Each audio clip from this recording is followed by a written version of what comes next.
السلام عليكم ورحمة الله وبركاته. أنا همسي يحيى President Team Globe Getters، والنهاردة معانا مريم عبد الله. اتفضلي يا مريم، عرفينا بنفسك. ازيكم عاملين ايه؟ انا مريم عبد الله محمد، عندي 15 سنه من الدقهليه. فائزه من الخمسه الاوائل على مستوى الجمهوريه في الموسم الرابع في المشروع الوطني للقراءه، وشاركت في كل مواسم مسابقه اتحاد القراءه العربي. اخدت مراكز مختلفه على مستوى المحافظه، احدثهم يعني المركز الثاني على مستوى المحافظه. وسعيده جدا ان انا اشارككم يعني تجربتي في المسابقات القرائيه بشكل عام، سواء اتحاد القراءه العربي او بشكل رئيسي المشروع الوطني للقراءه يعني. جميل. فخلوني أبدأ. اوكي، جميل جدا. ابدأي شاركينا تجربتك يا مريم. أوكي، أولًا خلّوني أولًا أعرّفكم يعني مسابقات القراءة دي هي عبارة عن إيه أصلًا. فالمسابقتين اللي أنا شاركت فيهم هم مسابقتين اتحاد القراءة العربي، المشروع الوطني للقراءة. بس أنت أساسًا عشان تبدأ تشارك في مسابقات القراءة دي هم يعني شروطهم تواهم متشابه جدًا من حيث التحضيرات والأسئلة وكده. لكن أنت عشان تحاول أو إنك تتخذ قرار إنك تبدأ أساسًا تشارك مسابقات القراءة، ده يعتمد إنك تعمل كذا حاجة. أولهم إنك تكون أساسًا بتقرأ، مش بتقرأ يعني اللي هو أنا هاقرأ النهارده عشان المسابقة وبعدين من بعدها خلاص مش هاقرأ. لإنه أولًا المسابقات اللي زي دي بتعتمد بشكل كبير أوي إن هو على ثقافتك العامة أو على كونك قارئ قبل ما إنك تدخل المسابقة. قراءة الكتب إيه زيادة عن المسابقة، ثقافتك العامة بتكتسبها منين؟ فأنت مطالب إنك تكون قارئ على المدى البعيد، أو إنك على الأقل تكون عندك حُب للقراءة وحُب للثقافة بشكل عام لدي شخص مثقف يعني. تاني حاجة التنوع في المجالات، لإن مثلًا لو بنتكلم عن دلوقتي فهتلاقي إن أغلب القراء بيقرأوا مثلًا في الروايات مثلًا بس. فلمّا أنت تقرأ بس في الروايات مش هينفع تدخل المسابقة، يعني فلنقل المسابقة شروطها 30 كتاب، فأنت مش هينفع تدخل ال30 كتاب كلّهم روايات، لازم تتنوّع في مجالاتك، تقرأ في الروايات عادي، تقرأ في الدين، تقرأ في التاريخ، تقرأ في العلوم وهكذا. المسابقتين الاتنين سواء من اتحاد القراءة العربي أو المشروع الوطني للقراءة بيركّزوا على اللغة العربية الفصحى، يعني في كل مراحل المسابقة بيكون مطلوب منّك إنّك تتناقش مع اللجنة باللغة العربية الفصحى. فبيكون مطلوب منّك إنّك دايمًا تكون لغتك العربية الفصحى كويسة ومخارج الحروف كويسة. يمكن دي حاجة مش موجودة عند كُلّه، لكن يعني تطويرها في الإمكان يعني إن شاء الله لو ركّزت إنّك يعني تطوّر تقرأ بصوت عالي مثلًا وتتابع بودكاست باللغة العربية الفصحى وهكذا. وهاتكلّم عن نقطة إنّك إزاي تطوّر اللغة العربية الفصحى دي أكتر قُدّام. رابع حاجة هي القراءة الناقدة. إنّك مش بتقرأ الكتاب عشان تتزوّد بالمعلومة وبعدين ترمي المعلومة على جنب أو تنسى الكتاب، وإنّما خلال الرحلة أو في خلال لجان التحكيم دايمًا بيركّزوا على القراءة الناقدة، هو رأيك أنت في الكتاب وانعكاس المعلومة على شخصيتك أنت. ف وأنت بتقرأ الكتاب بتحتاج جدًا إنّك تسجّل المعلومات اللي لفتت انتباهك، المعلومات اللي أنت خالفت رأيك مع الكاتب مثلًا، وهكذا. وإنك تلخّص الكتب اللي أنت فاكرها وتدوّن الأفكار عشان ما تنساش يعني. فالمسابقة اللي أنا كنت هاتكلّم عنها النهارده كنت هاركّز يعني على المشروع الوطني للقراءة، لإن تجربتي فيه أكبر.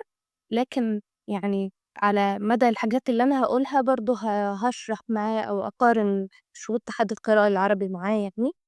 فالمشروع الوطني للقراءة دي السنة دي اللي هي 2025 هتكون خامس سَنة ليه. آمم أولًا هم الشروط بتاعة المسابقة دي يعني اختلفت السنة دي.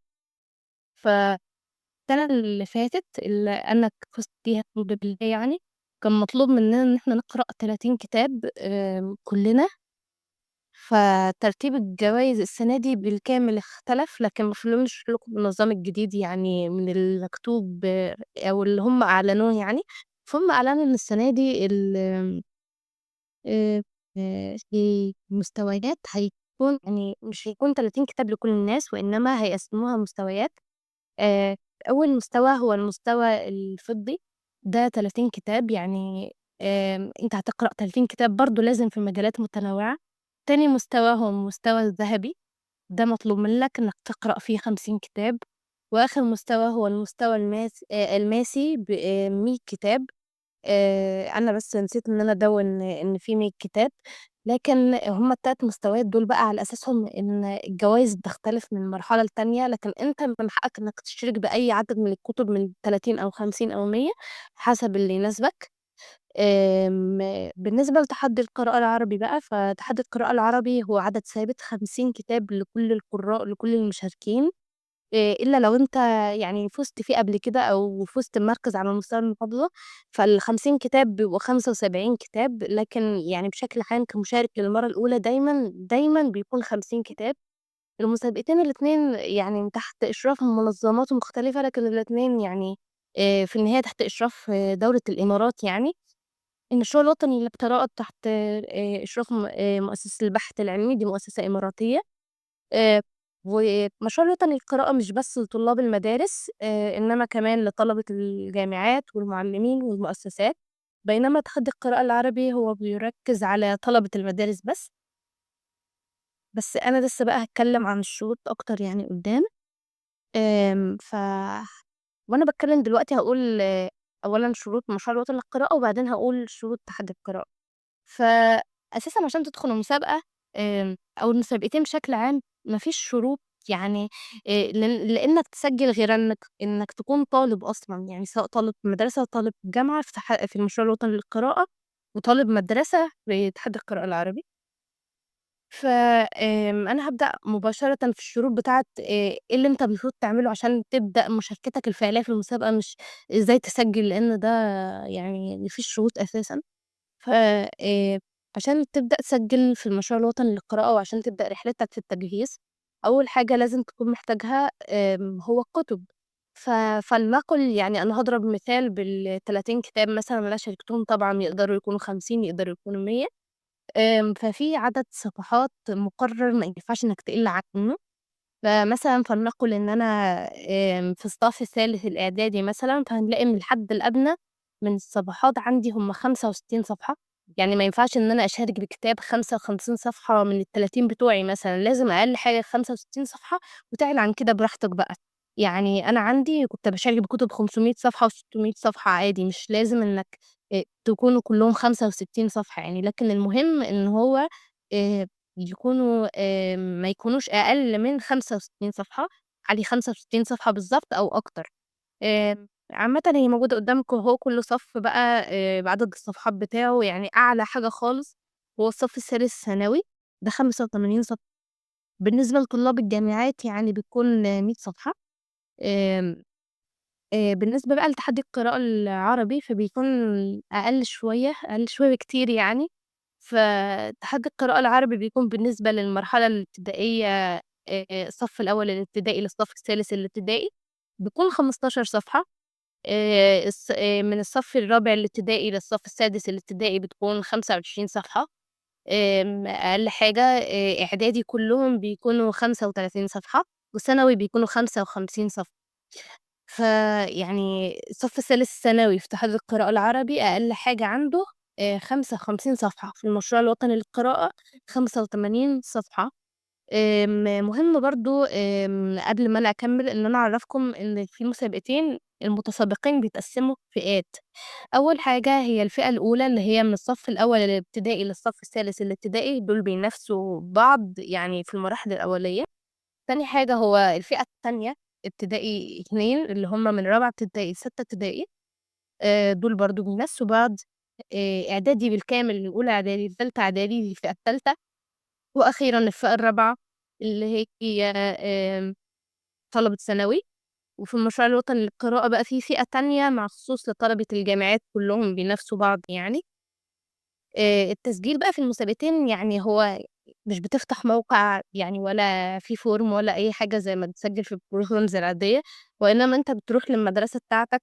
المفروض بيكون في أخصائي مكتبة في المدرسة، أخصائي المكتبة اللي في المدرسة بتطلب منه إنك حابب تتسجل سواء في تحدي القراءة العربي أو في المشروع الوطني للقراءة أو في الاتنين.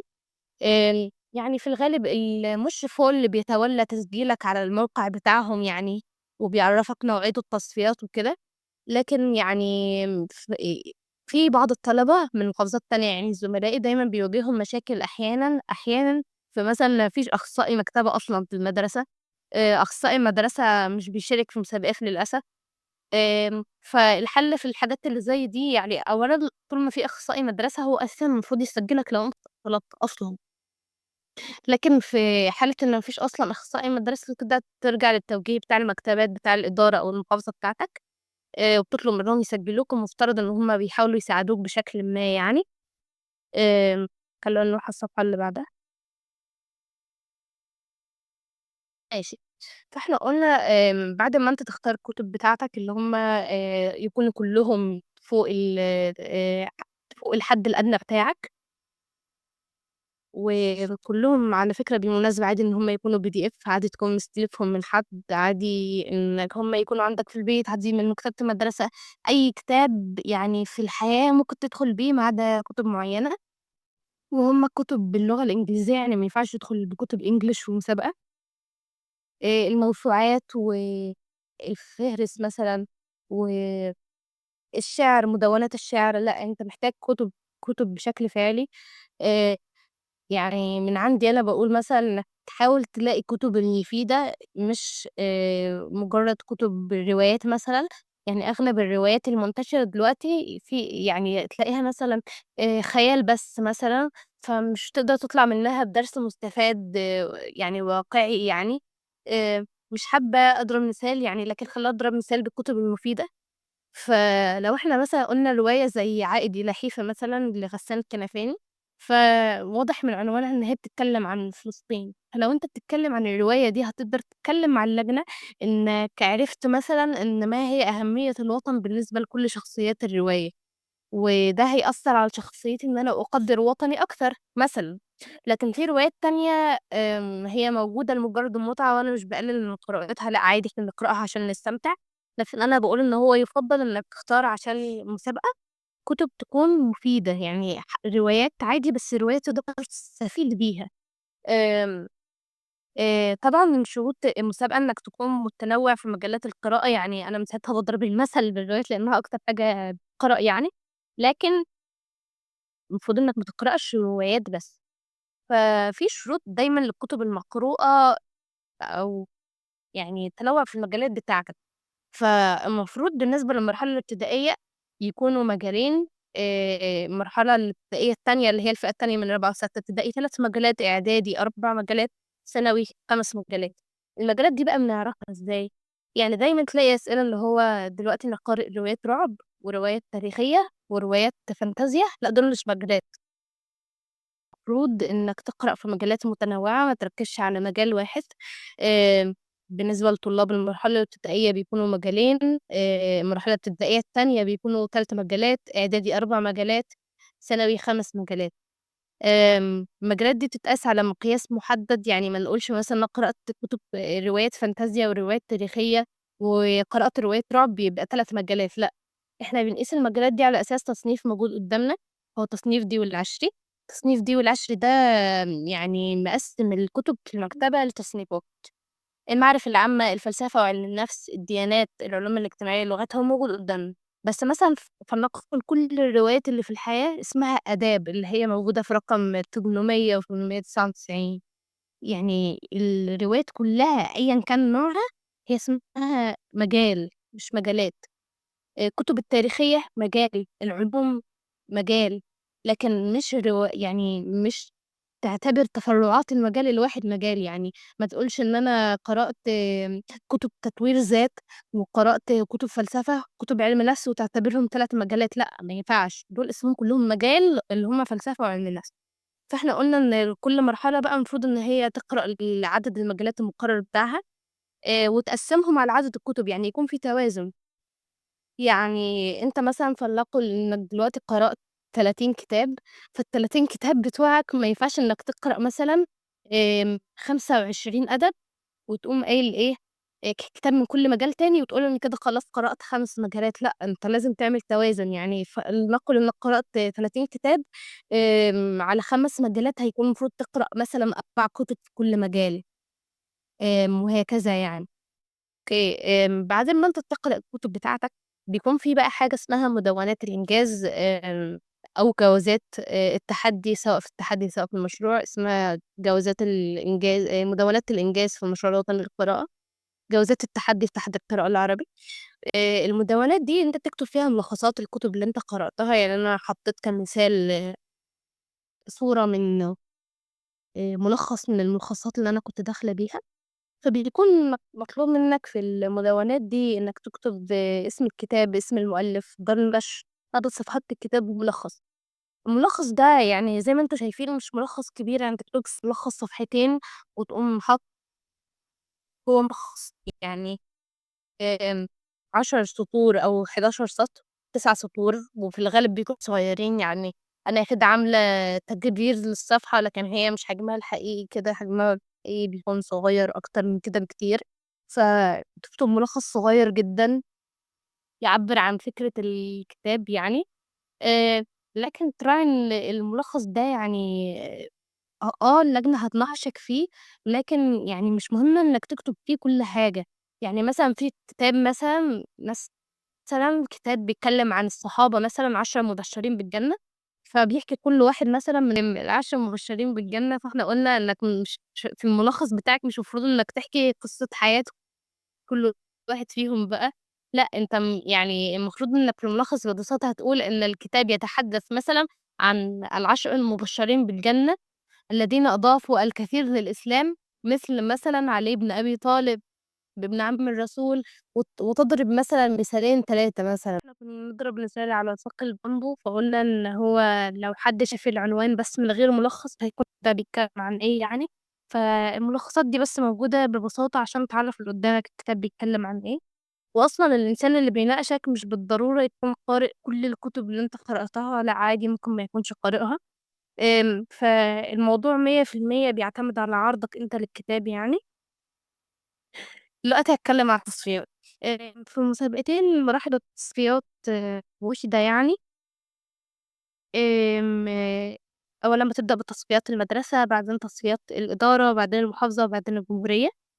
آمم طبعًا عدد المصعّدين يعني بيختلف، الاختلاف أساسًا في المسابقتين بتوعنا يعني. يعني الاختلاف الجوهري أساسًا هو في التصفيات، لإنه أي نعم أسلوب النقاش واحد والتصفيات واحدة والاتنين بتتسأل نفس الأسئلة تقريبًا، لكن عدد المصعّدين من مسابقة للتانية بيختلف خالص يعني. فبالنسبة لتحدي القراءة، فتحدي القراءة بيكون بيصعّدوا من تصفيات المدرسة المشاركين الكويسين عادي. بس أصلًا في الغالب يعني في الغالب ما بيكونش في تصفيات مدرسة في أغلب المدارس، لإن عدد بيكون مشارك قليل أوي. ف في الغالب بنسمع على تصفيات الإدارة على طول. تصفيات الإدارة تقريبًا بيصعّدوا 4 أو 5 من كل فئة يعني، اللي هو ابتدائي وإعدادي وثانوي. المحافظة بيصعّدوا بقى 1 بس من المحافظة كلّها، المفروض إن هو يروح جمهوري. واحد يعني أولًا بياخدوا أولًا يعني ال4 مراكز، أول ابتدائي، أول إعدادي، أول ثانوي. ال4 دول طبعًا أنا باقول 4 لإن الابتدائي ده مرحلتين مش مرحلة واحدة. بيتصفّوا عشان يطلّعوا الأولاني بس اللي هيمثّل المحافظة في تصفيات الجمهورية. لكن المسابقة ما بتخلصش عند ال4 دول، وإنما المفروض من كل فئة في اتحاد القراءة يطلّعوا 11 مركز في كل فئة، يعني 11 ابتدائي، 11 ابتدائي تاني، 11 إعدادي، 11 ثانوي. ال11 دول بياخدوا الجوايز بتاعة المحافظة. الجوايز بتاعة التحدي بتكون 250 درهم، اللي هم لمّا بيتحولوا في مصر بيكونوا حوالي 3000 جنيه تقريبًا. ميدالية التحدي وشهادة التحدي. وأول 3 في كل فئة في السنين اللي فاتت يعني كانوا بيروحوا الحفل الختامي بتاع التحدي اللي هو كان بيكون في القاهرة يعني. آآ اللي هو الحفل الختامي بتاع الدولة يعني، لكن بيكون في ال10 الأوائل على مستوى الجمهورية بقى حفل ختامي تاني في المنافسة على مستوى العالم العربي يعني بيكون في دبي. فدي تصفيات التحدي، وإنما تصفيات بقى مشروع يعني فبتتعمل في كل دولة بشكل منفرد يعني. فالتصفيات بتخلص عند تصفيات الجمهورية عادي، بس عدد المصعّدين في المشروع أكتر شوية. في النظام بتاعنا قبل ما النظام يتحدّث ويكون مستويات وكده، كانوا بيصعّدوا 5 في كل مرحلة، يعني 5 ابتدائي، 5 إعدادي، 5 ثانوي، يروحوا محافظة، يطلعوا 5 ابتدائي، 5 إعدادي، 5 ثانوي، يروحوا جمهوري يطلعوا برضه نفس 5 ابتدائي، 5 إعدادي، 5 ثانوي مصعدين على مستوى الجمهورية، فائزين يعني. لكن يعني المراحل بقى بتاعة التصفيات نفسها في المشروع بتخلص عند جمهوري، وبعدها بيكون بقى في الحفل الكامل للفائزين، لكن ما بيكونش في تصفيات العالم العربي ولا فائزين على مستوى العالم العربي في المشروع.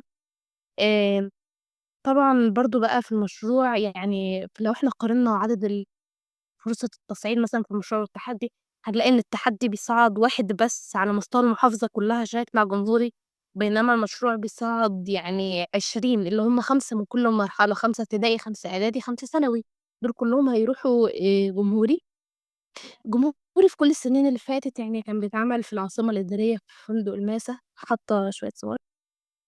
آآ طبعًا المشروع برضه ليه جوايز للمصعّدين على مستوى الجمهورية. ف لو أنت اتصعدت أصلًا على مستوى الجمهورية بيكون ليك الشهادة، أنا حاطاها هنا بالمناسبة، وميدالية، ويعني في السنين اللي فاتت كانوا بيدونا برضه مبلغ لطلبة المدارس تحديدًا اللي هو حوالي 1000 جنيه، ده لمجرد إنك تتصعد جمهوري أصلًا. لكن في المسابقتين الاتنين لو أنت بقى أخدت مركز الوضع بيختلف أكتر بكتير، يعني بيكون في جوايز تانية زيادة. آآ لكن يعني خلّوني قبل ما أنا أبدأ أتكلّم عن الجواز وكده أصلًا أقول التصفيات بتكون عبارة عن إيه، يعني أنا مش ساعات قاعدة أقول بنتناقش وتلخّص وتكتب، فإيه هي التصفيات أصلًا، أنت بتروح تعمل إيه في التصفيات دي؟ فإحنا دلوقتي قُلنا إنّك بعد ما أنت بتقرأ الكتب اللي أنت المفروض تقرأها اللي هم حوالي 30 أو 50 كتاب، بتسجّلهم في ملخصات اللي أنا في الورقة اللي قبل دي أو الslide اللي قبل دي، شُفنا شكل الورقة بيكون عامل إزاي، المفروض إنّك تكتب فيه ملخصاتك وتاريخ قراءتك للكتاب واسم المؤلف ودار النشر والملخص بتاع ال9 سطور. فبعد ما أنت بتكتب ده، دي أصلًا بيكون كُتيب، يعني الكُتيبات دي اللي أنت تكتب فيها ملخصات، يعني مش أي ورقة عندك تقوم كاتب فيها ملخصات وكده أنت خلاص، لأ. دي اسمها في التحدي زي ما أنا قُلت جوازات التحدي، مدوّنات الإنجاز في المشروع. ده أنت المفروض بتستلمها من أخصائي المكتبة لو موجودة، لو مش موجودة بتطبعها أنت عادي، موجودة PDF على الموقع بتاع التحدي أو الموقع بتاع المشروع عادي. لكن أنت بقى بتاخد بعد ما أنت تخلّص المدوّنات دي أو يعني الكتب اللي أنت حاطط فيها الملخصات بتاعتك، بتروح بيها بقى إيه مقر التحكيم. طبعًا بقى سواء كان في مدرستك أو في الإدارة أو المحافظة، تقريبًا يعني الأسئلة هي نفس الحاجة أو يعني التحكيم هو نفس الفكرة، ما فيش اختلاف في فكرة التحكيم، هو إنك بس تروح تقعد قدّام اللجنة، بتدّي للمحكّم المدوّنات والجوازات بتاعتك وبيبدأ يسألك. بس الفكرة إنك مش بيسألك، مش هيقول لك سمّع اللي أنت كاتبه، ولو هو قارئ الكتاب مش هيقول لك كلّمني بالتفصيل المُمِل ويقعد يسألك في تفاصيل الكتاب بالملي، يعني أنت مش رايح تذاكر، مش رايح تمتحن امتحان في المدرسة، وإنما هو بيسألك حاجات متعلقة برأيك الخاص أو الأفكار اللي أنت استنتجتها أنت من الكتاب. يعني من أهم مثلًا الأسئلة إيه هو ملخص الكتاب؟ فلمّا هو يسألك كده هو برضه نفس فكرة الجوازات، إنك مش مطلوب منك إنك تقول له كل حاجة أنت قرأتها في حياتك وتسمّع الكتاب صم، لأ أنت مطلوب منك عادي إنك تقول إيه هو ملخص الكتاب، الكتاب بيتكلم عن إيه ببساطة. لمّا يسألك السؤال ده يعني في الغالب يعني مش لازم إنك تقول برضه نفس الكلام الموجود في المدونات، يعني الملخص اللي أنت كاتبه في الجوازات ده أنت مش رايح تسمّعه برضه، يعني عادي أنت ممكن تقول كلام مختلف خالص وكده، لكن يكون في نفس المحتوى يعني. وأهم حاجة بس إنك تكون يعني مش بتهبد أو بلاش هبد، وإنك تكون لغتك العربية كويسة. فهاقول لكم من بعض الأسئلة يعني اللي المفروض أو إيه هي أساسًا معايير التقييم في المسابقتين دول. فأول حاجة هي اللغة العربية أصلًا، اللي هو النحو بتاعك مضبوط والّا لأ. فبمناسبة النحو بقى إزاي مثلًا أنا شخص ما بيتكلمش باللغة العربية الفصحى متعود أتكلم بالعامية أو بالEnglish، هاتكلم باللغة العربية الفصحى الصح إزاي؟ فبالنسبة للموضوع ده عشان يعني تطوّر أساسًا لغتك العربية الفصحى في أكتر من حاجة، أكتر من اقتراح يعني ممكن تاخد بيه. آمم، يعني أولًا أي لغة سواء عربي، English، فرنساوي، ياباني، أي لغة في الحياة ما بتجيش غير بالممارسة، يعني لو أنت فضلت طول حياتك تذاكر نحو بس، أو طول حياتك تذاكر grammar بس، لغتك مش هتتطور نهائي، لإنك لازم تمارس اللغة، تتكلم مع حد، تقرأ بصوت عالي. ف في حالة اللغة العربية من الجميل إنك أو عشان تطوّرها أصلًا لازم تمارسها. تمارسها إزاي بقى؟ إنك مثلًا تسمع بشكل مستمر حاجات باللغة العربية الفصحى. الموضوع عبثي شوية بس مثلًا سبيستون زي الفل عامةً. لكن غير كده بقى ممكن تسمع بودكاست باللغة العربية، اللغة العربية الفصحى، في منهم كتير أوي على يوتيوب عادي. لو أنت بحثت هتلاقي مثلًا زي بودكاست هدوء ووثق، هتلاقي كتير باللغة العربية الفصحى. تسمع شِعر، في شِعر كتير للمُتنبّي وغيره. يعني في شِعر كتير جدًا تقدر إنّك تستدل بيه أساسًا. وأساسًا يعني بمناسبة الشِعر أساسًا في كلامك باللغة العربية الفصحى، لو أنت اتكلّمت أساسًا يعني باللغة العربية الفصحى عادي وقُمت مثلًا قايل لهم بيت شِعر مثلًا، فأنت ده مثلًا دليل على إنّك عظيم في اللغة العربية الفصحى لدرجة إنّك كمان عارف شِعر تستدل بيه يعني. أنا تقريبًا يعني لخبطتكم في الحتّة دي، فخلّوني أوضّح قصدي. إن هو أنت في نُص كلامك يعني لو أنت اتكلّمت باللغة العربية سليمة خلاص زي الفل. لكن لو أنت بقى عايز إيه، إنّك توضّح كمان إنّك إنسان شاطر في اللغة العربية الفصحى، يكون من الجميل إنّك تقول لهم مثلًا بيت شعر تستدل بيه. يعني أنت مش مطلوب منّك إنّك تحفظ قصائد وأشعار وتقول، ولا أساسًا ظريف كمان إنّك تروح هناك وتقول لهم معلش هاوقّفكم عشان عايزة ألقي شعر دلوقتي. لأ، لإنك المفروض رايح مسابقة قراءة مش مسابقة شعر. ولكن في نُص كلامك، يعني مثلًا دلوقتي باتكلّم مثلًا عن كتاب على سبيل المثال لا تحزن. فإيه استفدت إيه من الكتاب ده؟ تعلمنا من الكتاب أن يجب على الإنسان أن لا يحزن وأن يرضى بأقدار الله تعالى. وكما قال الشاعر: "دقت ولمّا استحكمت حلقاتها فرجت وكنت أظنها لا تُفرج." كده أنت وكمّل كلامك عادي بقى. كده أنت تكون استدلّيت ببيت شعر في منتصف الكلام، يكون باين إنّك شاطر في اللغة العربية الفصحى. ونرجع تاني لنقطة إنّك إزاي تطوّر اللغة العربية الفصحى. ف تسمع سواء شعر، تسمع podcast، تسمع كُتب نَفْسها أساسًا عادي إنّك تسمع كُتب. في كُتب مسموعة كتير على اليوتيوب، أو كُتب مسموعة على التطبيقات زي اقرأ لي ومنطوق. آمم تسمع قرآن مثلًا. برضه والنقطة التانية بقى إنّك تتكلّم يعني آآ تقرأ لنَفْسك بصوت عالي سواء كُتب أو القرآن الكريم بالمناسبة بيساعد جدًا، جدًا على إنّك تحافظ على لغتك العربية الفصحى. تقرأ الكُتب عادي إنّك تفتح الكتاب وتقرأ الصفحة بصوت عالي وتسجّلها لنَفْسك record. آمم تكلّم المراية، تكلّم صاحبك باللغة العربية الفصحى. آآ لكن المهم إنّك تلاقي حد إنّك تمارس معاه اللغة، وإنّك تصحّح لنَفْسك اللغة. يعني وأنت بتتكلّم سجّل لنَفْسك، حاول تطلّع لنَفْسك الأخطاء النحوية اللي أنت بتقولها. يعني أنت أكيد وفي نُص كلامك مش هتفضل تعرب بقى وتقول الرفع والكسر الرفع والجر والنصب، وهتقعد تعرب كل كلمة عشان تعرف التشكيل صح والّا لأ. لكن هي بتيجي بالممارسة. يعني أنا مثلًا لو قعدت أتكلم دلوقتي باللغة العربية الفصحى طول الوقت وما غلطتش قد كده، يعني ما فيش إنسان ما بيغلطش طبعًا. فده مش هيكون لإن أنا قاعدة أعرف في دماغي كل كلمة، لإن ده هيعطّلك مش هيساعدك. وإنما المفروض إنك تيجي بالسنس يعني. فأنت بس أنت لازمة إنك تمارس اللغة إنك تسجل لنفسك عادي تتكلم باللغة العربية الفصحى. عوّد نفسك يعني إنك تبعد عن الأخطاء، مش تقعد تعرف دماغك. دي بس نقطة اللغة العربية الفصحى. تاني حاجة هي إنك تكون واثق من نفسك ولغة الجسد. ف يعني لمّا أنت تروح هناك من أقوى الحاجات اللي أنت تقيّم عليها إنك مش متوتر ويعني واخد موقف ومرتعش بقى والكلام ده. وإنما إنك لازم تكون رايح واخد يعني واثق بنفسك. أكيد طبيعي إن إحنا نتوتر عادي، دي مسابقة وإحنا داخلين نمتحن كمان، فموضوع موتِّر. لكن المفروض إنك تبعد إنك تبيّن ده قدّام اللجنة، لإنك أساسًا يعني عامل نَفْسك إنك أنت مش رايح تمتحن أو مسابقة، مش هيدّوك ورقة امتحان وعليها الدرجة النهائية و وهتنقص أكتر من كده هتسقط. وإنما ده نقاش مفتوح عادي، أنت رايح تناقش يعني محكّمين ربما قد يكونوا في قمة الثقافة يعني، وناس مثقفة وودودة جدًا. فهُم معاك عشان يتعرّفوا عليك، مش بس يتعرّفوا على الكتب اللي أنت قارئها. فأنت موجود تبرز شخصيتك. يعني تبرز إن أنا واثق من نفسي وأنا أتيت هنا كي أفوز والكلام ده، لكن مش تروح بقى ويعني تفضل بقى إيه ترتج وتتلعثم كتير في كلامك، وإنما اقنع نفسك بشكل أو بآخر يعني إنك واثق من نفسك قدّام اللجنة. لغة الجسد برضه بتاعتك مهمة. يعني إنك ما يكونش إيدك مثلًا ثابتة طول ما أنت قاعد نبرة صوتك ثابتة. إحنا كنا بنتكلم عن لغة الجسد، فكنت باقول إنك خلال نقاشك مع اللجنة المفروض إن لغة الجسد تكون حاضرة. يعني إيه لغة الجسد؟ يعني وأنت بتعبّر عن الأفكار اللي أنت قرأتها أو الأفكار اللي بتتكلم عليها عمومًا، المفروض إنك توضّح.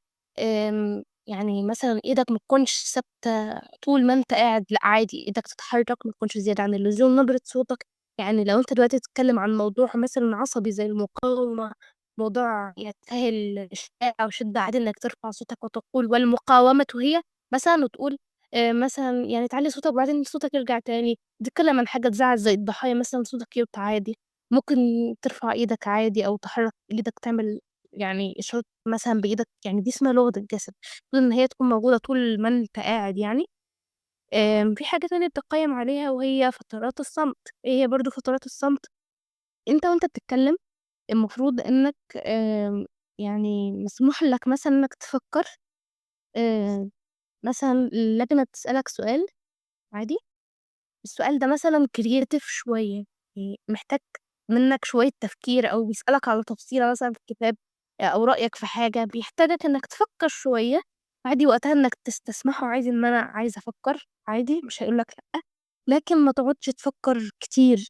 يعني ما ينفعش، المفروض إنّك تفكّر يعني maximum 10 ثواني يعني، اللي هو 10 ثواني بس تجمّع الكلام في دماغك وتتكلّم. حاجة تانية، إنك برضه وأنت بتتكلم يعني المفروض إنك إحنا مش رايحين مسابقة حفظ، إحنا رايحين مسابقة نقاش، بتناقش، بتعبّر عن أفكارك. فحتى لو أنت مجهّز ملخص جاهز مثلًا إنك تقوله أو إجابة جاهزة لسؤال معيّن عادي، لكن مثلًا المحكّم مثلًا ولنقل إن هو بيسألك مثلًا دلوقتي ما هي الدروس المستفادة من كتاب كذا، فأنت وقتها مش المفروض إنك تقول له لأ استنى أنا عارف إجابة السؤال كنت وهاجاوب. لأ كده أنت بتبان إنك بتحفظ وأنت أصلًا المفروض إنك ما يبانش خالص إنك بتحفظ أصلًا. وقتها المفروض بيكون فترات صمت، يعني فكّر عادي، رتّب الكلام في دماغك. هو مثلًا سألك سؤال وأنت عارف إجابته لكن الكلام مش متركِّب في دماغك مثلًا. يعني عادي إنّك تفضل ثانيتين 3 تجمّع الكلام في دماغك. لو أنت وأنت بتتكلّم حسيت إنّك دخلت الموضوع في بعضيها والدنيا عكِّت منّك، عادي اسكت، اسكت خالص، ما تقعدش تقول إيه وأنت مثلًا بتتكلّم. أنا كنت باقول إنك وأنت بتتكلم طبيعي جدًا إنك تحتاج إنك تسكت في لحظة أو إنك قعدت تتكلم كتير ووصلت لمرحلة إنك في حاجة أنت عايز تقولها بس مش عارف تجمّع الكلمة تقولها إزاي، خصوصًا إنك بتتكلم بالفصحى، فأنت مثلًا مش عارف تلاقي الكلمة المناسبة أو مش عارف تلاقي الفكرة اللي أنت بتحاول تعبّر عنها تشرحها لهم إزاي. فوقتها عادي جدًا إنك تسكت، تسكت بس يعني مش تسكت أكيد فترة كبيرة. لكن اللي أنا لا أنصح بيه نهائي إنك وأنت بتتكلم تقوم قايل وخلاص، يعني مش لازم تعرّف اللي قدّامك إنك بتفكّر بصوت عالي، يعني عادي لو أنت عايز تفكّر وسكت هُم يفهموا إنك بتفكّر، لكن طبعًا ما تطوّلش زيادة عن اللزوم. آآ يعني الحاجة اللي بعد كده بقى في التقييم بتاعك هو الأسئلة نفسها يعني، بيكون في بقى كذا سؤال وارد جدًا إنك تتسألهم. وصراحة هُم موجودين في كل حتّة، يعني سهل إنك توصل لإيه الأسئلة اللي أنت تسألهم، بس الأسئلة دي مش ثابتة.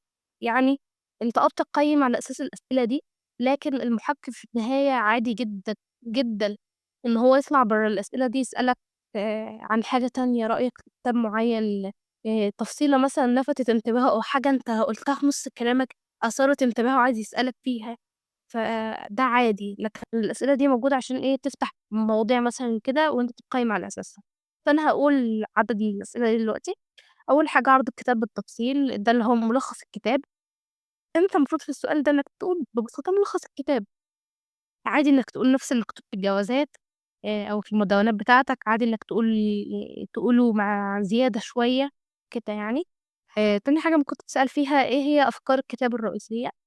آآ أفكار الكتاب الرئيسية يعني إيه هي الفكرة الرئيسية من الكتاب؟ يعني مثلًا دلوقتي قُلنا إن الكتاب مثلًا اسمه عائد إلى حيفا مثلًا، ده اللي أنا قاعدة اتكلمت عليه كتير أوي. فالكتاب ده مثلًا بيحكي، يعني أنا باقول دلوقتي برّه السؤال ده إن هو بيحكي قصة أسرة فلسطينية.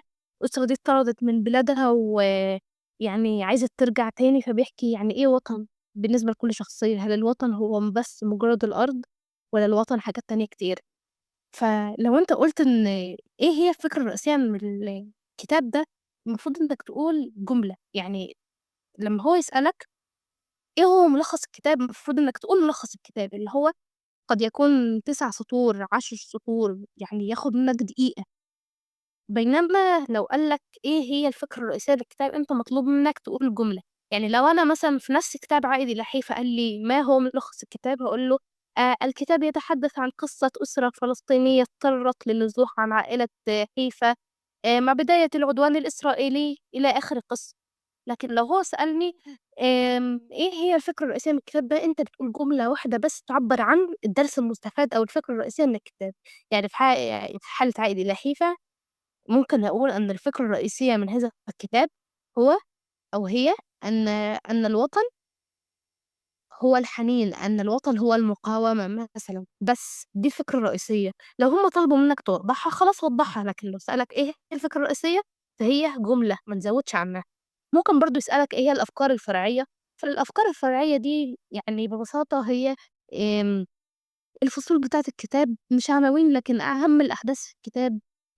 في حالة عادي لحيفة برضه هنقول إن الأفكار الفرعية أولًا المأساة الفلسطينية، ثانيًا دور المقاومة في استعادة الوطن، ثالثًا ما هو الوطن. يعني ممكن تقول من 3 ل4 أفكار هيكون كويس في الأفكار الفرعية، يعني عادي إنك تكتر برضه. سؤال تاني هو ضع عناوين بديلة للكتاب. إيه هو بقى السؤال ده؟ المفروض الكتاب عندك ليه اسم عادي لغاية ما نقول لها عادي ده حرفة تاني.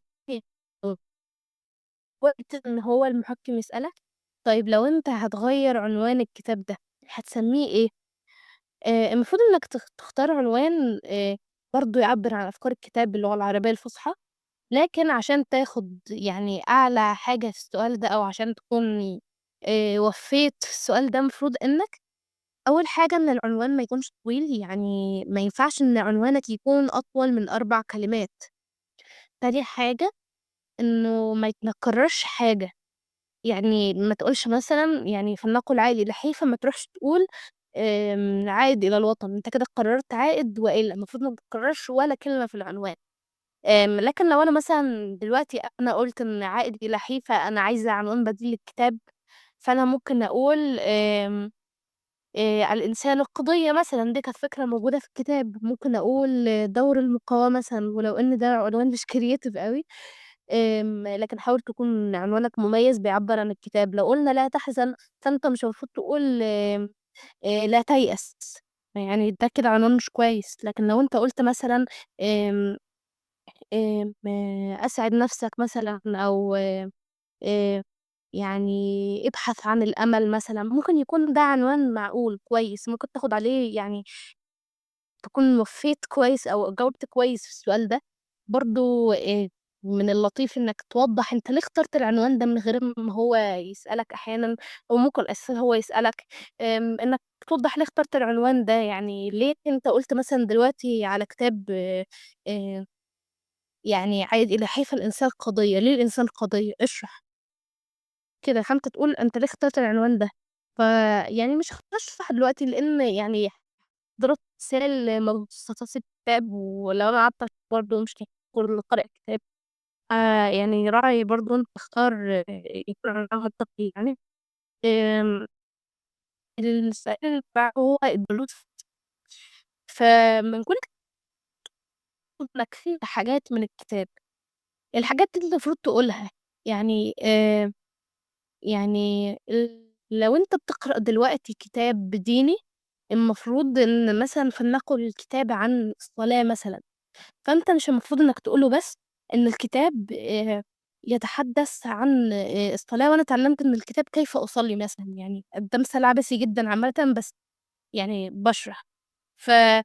على سبيل المثال فأنت المفروض ما تقولوش إنك اتعلمت من الكتاب المعلومات اللي في الكتاب، أو اتعلمت مثلًا من كتاب فلسطين مثلًا اتعلمت تاريخ فلسطين، لأ دي مش الدروس المستفادة. يعني إيه الدروس المستفادة؟ الدروس المستفادة دي الحاجة اللي أنت تقدر تربطها في الواقع أو تطبّقها أنت لنفسك بحيث إنك تستفيد بيها في حياتك العملية. يعني في كتاب مثلًا آآ يعني عائد إلى حيف مثلًا، فلنقل إنك الكتاب ده مثلًا اتعلمت منه مثلًا أن ما أُخذ بالقوة لا يسترد إلا بالقوة مثلًا، فلا سبيل لاسترداد الأرض والوطن غير بالمقاومة مثلًا. آآ من كتاب لا تحزن مثلًا أنت اتعلمت إنك يجب عليك أن ترضى بالقضاء والقدر مثلًا في مثالي أنا يعني لمّا أنا باتكلم عن الكتاب ده عادةً يعني أو من أهم عامةً النصايح اللي أنت هتوجّهها لنفسك خلال رحلتك مع المسابقات دي عامةً، إنك تحاول كتير ما تحاولش مرّة واحدة. يعني أنا مثلًا يعني بدأت أشارك أساسًا وأنا في أولى ابتدائي، ويعني ما أخدتش مركز غير وأنا في تالتة إعدادي، اللي هو السنة اللي فاتت. ف حاول كتير، فأنا مثلًا لمّا باتكلم عن كتاب لا تحزن، بافضل أقول إن اتعلمت من الكتاب أن الإنسان لا يجب عليه أن ييأس لمحاولة واحدة، وأن يرضى بقضاء الله وقدره، كما حدث معي هنا اليوم، فأنا هنا اليوم كمشاركة للمرة التاسعة مثلًا في تحدي القراءة وهكذا، أو في المرة الرابعة في مسابقة القراءة. فالدروس المستفادة هي الحاجات اللي أنت تقدر يعني تربطها بحياتك بشكل عام.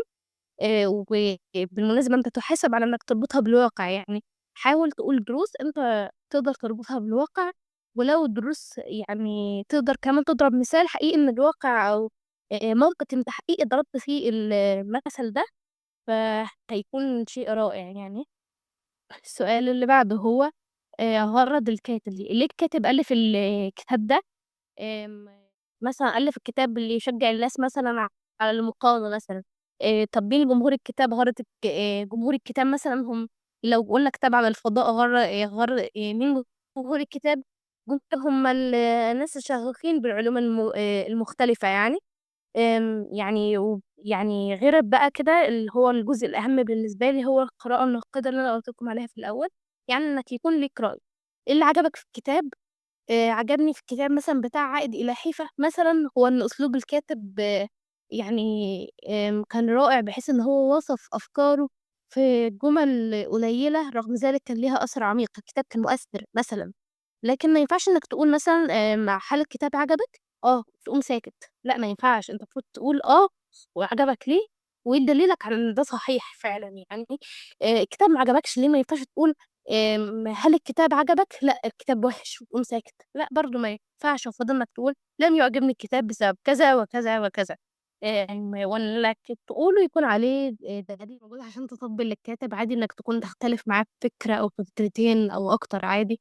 المهم إنك تعبّر عن ده بدليل، يعني ما تقولش إن أنا مش عاجبني الكتاب ومش عاجبني كل اللي في الكتاب وتقوم ساكت وخلاص إيه دليلك؟ هو بس كده مش عاجبني وخلاص رأيي. لأ، المفروض إنك يكون عندك دليل على ده أو توضّح على الأقل ليه مش عجبك، يختلف معاك في إيه. وباقول تاني إنك عادي ونقطة في صالحك إنك تعترض أو إنك تقول مش عاجبني، عادي، يعني ده بالعكس ده بيدّيك يعني فلنقل يزوّد فرصتك إنك تفوز يعني، بشرط إن هو يكون بدليل. لو إحنا مثلًا اتكلمنا عن مثلًا كتاب زي المُخ الأبله، فالكتاب ده المفروض إن هو بيتكلم عن المُخ مثلًا، بس أنا مثلًا لو أنا باتكلم دلوقتي قُمت قايلة اللي هو الكتاب ده ما عجبنيش عشان الكاتب مثلًا اتكلم عن نظريات التطوّر مثلًا. عادي إنك تقول الكتاب ده أنا مختلفة مع الكتاب في النقطة دي، لإن إحنا في ديننا مثلًا ديننا معادي لنظرية التطوّر، عادي إنك تقول كده، يعني عادي.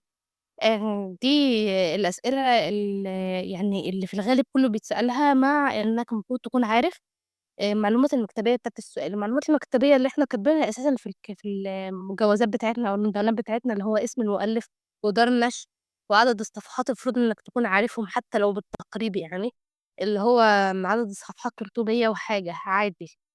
بس المهم إنك تكون عارفهم يعني. غير كده بقى أو اللي بيختلف في الموضوع إنك اللي بيختلف من شخص لآخر يعني في التصفيات، إنك عادي إن هُم يسألوك سؤال برّه اللي أنت كاتبه، أو اللي هو مثلًا أنت قُلت دلوقتي إن الإنسان قضية، فعادي مثلًا في نُص ملخص مثلًا ممكن يسألوك يعني إيه الإنسان قضية، يعني إيه؟ وضّح. ويفضل يناقشك كتير في الفكرة دي، عادي. في المراحل النهائية بيسألكم أو بتتسأل عادةً أسئلة ممكن ما لهاش علاقة أساسًا بالكتاب اللي أنت قارئه، ممكن يسألك طب لو نصحت الشباب نصائح ليها علاقة بالقراءة مثلًا هتكون إيه؟ ممكن ما يمسكش أساسًا الكتاب بتاعك ويسألك أسئلة إبداعية خالص، يعني اللي هو لو قُدِّر لك مثلًا إنك تكون وزير التربية والتعليم هتعمل إيه؟ عادي، دي أسئلة إبداعية ما بتتسألش غالبًا يعني غير في المراحل في الآخر خالص، خالص يعني. آآ يعني أظن إن أنا قُلت كل حاجة أنا باحطها في الpresentation دي يعني، بس اللي هو مجموعة من النصائح العامة اللي أنا باقولها عادةً هي مش موجودة في الدليل ولا كده، إنما هي نصائح منّي أنا من كتجربة يعني. إن هو يعني عادةً أنت مثلًا معروف دلوقتي إنّك رايح مسابقة، فلو أنت رايح هناك دلوقتي يعني يُفضّل إنّك تكون رايح بحاجات ليها علاقة بالمسابقة، يعني مثلًا إحنا قُلنا دلوقتي إن تصفيات تحدّي القراءة العربي شبه أوي تصفيات المشوار الوطني للقراءة، لو أنت شاركت في الاتنين واخد ميدالية من ده وميدالية من ده، يعني أنا لا أرجّح إنك تروح مثلًا تصفيات تحدّي القراءة العربي وأنت لابس مثلًا ميدالية المشروع الوطني للقراءة، دي مش شايفاها ألطف حاجة يعني. حاجة تانية اللي هو إنك تكون متدرّب قبلها، يعني إيه تتدرّب؟ يعني تحاول تشوف حد يساعدك إنك تتناقش معاه في كُتب بطريقة المسابقة، يعني تشوف رغم إن الزملاء يعني عادي المهتمين إن هُم يناقشوك في الكُتب اللي أنت قرأتها أو آآ يعني في أسوأ الحالات قُل لChatGPT الأسئلة المتوقعة وهو يسألك في محيط الكتاب أو تطلب منه إن هو يناقشك في الكتاب وتسجل لنفسك إجاباتك. في أسئلة بقى صعبة شوية أو زي سؤال العنوان البديل مثلًا، ممكن السؤال ده يوقّفك كتير وأنت بتفكّر فيه، فممكن جدًا إنّك تشوف اقتراحات لإجابات السؤال ده قبل ما أنت تروح عادي، بحيث إنّك يكون عندك يعني مرجع تفتكر منّه أي حاجة ما تفضلش تفكّر كتير عن اللازم. عشان تطلع من الكُتب بأحسن شكل أو عشان إنّك يعني تكون كويس وتكون مميز يعني، ممكن إنّك تعمل حاجة اسمها الكلمات المفتاحية، يعني إيه؟ يعني وأنت بتقرأ الكتاب عجبك اقتباس معيّن في الكتاب، جملة معيّنة في الكتاب عجبتك سجّلها. آمم، يعني افتح موقع goodreads مفيد جدًا، ابحث على الكتاب بتاعك على موقع goodreads هتلاقي رأي الناس في الكتاب اللي أنت قرأته مثلًا، ممكن تستعين بيه في النقد بتاعك اللي هو تكتشف إن في فكرة مثلًا أنت ما أخدتش بالك من وجودها في الكتاب، فتلاقي حاجة تعترض عليها مثلًا وكده يعني. وبس كده، آخر حاجة بس هاقولها إن هو حاول أكتر من مرّة، عادي إنك ما توفّقش من المرّة الأولى، دي رحلة، عادي إنك يعني ما تفوزش من أول مرّة، عادي إنك توصل لمرحلة يمكن مش أكتر حاجة ممكن تكون أنت متوقعها. ثانية هاسأل هذا السؤال وجاوبي عليه ماشي؟ ليه؟ أوكي. شايفة إن المسابقة فرقت في لغتِك العربية والّا أنتِ فعلًا من زمان كنتِ شغوفة باللغة العربية وطريقة كلامِك فعلًا إن أنتِ بتقولي كلام فُصحى وأنتِ بتتكلمي وكده؟ هي فرقت جدًا ليه؟ لإنه أنا قُلت إن أنا أول مشاركة ليّا كنت في أولى ابتدائي، عندي 6 سنين، يعني بالكاد أساسًا كنت اتعلمت إزاي أقرأ أصلًا. فلمّا يعني الوقت اللي قبل المسابقة يعني ما كانش في option إن أنا لسه هاكون شغوفة قبلها، يعني يا دوبك لسه اتعلمت إزاي أتكلم أكيد ما اتولدتش باتكلم فُصحى. ف ساعدتني أكيد إن أنا أستمر وإن أنا أكمّل قراءة، لإنه كل سنة حاولت فيها كنت عايزة أطوّر من نفسي أكتر. تمام جميل. طيب في خلال الprocess بتاعتِك في المسابقة بقى والحاجات اللي عدّيتِ بيها، إيه أصعب حاجة واجهتِك بقى في كل دول؟ مجتمع بقى بالفعل. مرحلة أو حاجة أو كده يعني كtotal يعني كل حاجة؟ أوكي، هو يعني أصعب حاجة أو أصعب مشكلة كانت بتواجهني عادةً إن أنا باكون متوترة جدًا. أنا باقول يعني من الصبح إن أنا باقول إنك أنت المفروض ما تبيّنش إنك متوتر، لأ، أنا كنت بابيّن إن أنا متوترة يعني دي غلطة كبيرة عامةً. بس يعني الكويس في موضوع إنك تواجه التوتر ده إنك يعني فاهم، اضحك مع أوكي حلو. طب بتعملي إيه يعني زي ما أنتِ بتقولي أهو إن أنتِ already فعلًا بتتوتّري وكده، طيب هل فعلًا يعني يعني التوتّر ده يعني كتير أوي بيسبب إن الواحد ينسى حاجة أو كده، فبتعملي إيه مثلًا لو المُقيّم سألِك حاجة يعني عن حاجة انتِ ناسياها أو مش فاكراها أو كده، فهتعملي إيه ساعتها؟